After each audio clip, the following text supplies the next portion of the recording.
পনিরের পুর দিয়ে বাঁধাকপি রান্না করেছি বন্ধুরা। এজন্য কিছু বাঁধাকপি কুচি করে আর আলু ঝুরো করে নুন মাখিয়ে রেখে দিয়েছি। এবার একটা বাটিতে একটু ধনে জিরে আর হলুদের গুঁড়ো জল দিয়ে গুলে নিয়ে পাশে রেখে দিচ্ছি। একটা থালায় ছানা বা পনির নেবেন, তার মধ্যে কিশমিশ কাজু কুচি দিয়েছি, আদা কাঁচা লঙ্কা দিয়েছি, নুন চিনি আর অল্প একটুখানি কর্নফ্লাওয়ার দিলাম, ভাজা মশলা দিলাম একটু, ভালো করে মেখে এটাকেও আমি পাশে সরিয়ে রাখছি। এবার বাঁধাকপি আর আলুর থেকে জলটা ঝরিয়ে নেব। এবারে একটা বড় বাটিতে এগুলো রেখে একটু কর্নফ্লাওয়ার দিচ্ছি, অল্প নুন দেবো কারণ আগে নুন মাখা ছিল।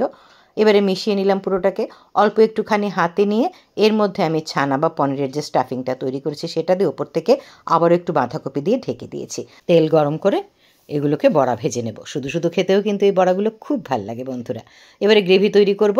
ভাজাগুলো হয়ে যাবার পর যে তেল ছিল সেখানে আমি অল্প একটু গোটা জিরে, তেজপাতা, শুকনো লঙ্কা দিয়েছি, একটু হিংও দিয়ে দিলাম, একটু ঘি দিলাম, তারপর যে গুলে রাখা মশলা সেটাও দিয়ে দিয়েছি।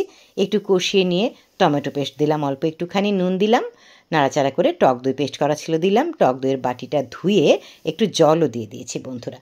এবারে একটা একটা করে ওই যে বাঁধাকপির বড়াগুলো সেগুলো দিয়ে একটু ঢেকে রেখেছিলাম, উল্টে পাল্টে দিচ্ছি বড়াগুলোকে, একবার করে উল্টে দিলেই চলে। অল্প একটু গরম মশলা দিয়ে নামিয়ে নিন পনির স্টাফড ক্যাবেজ।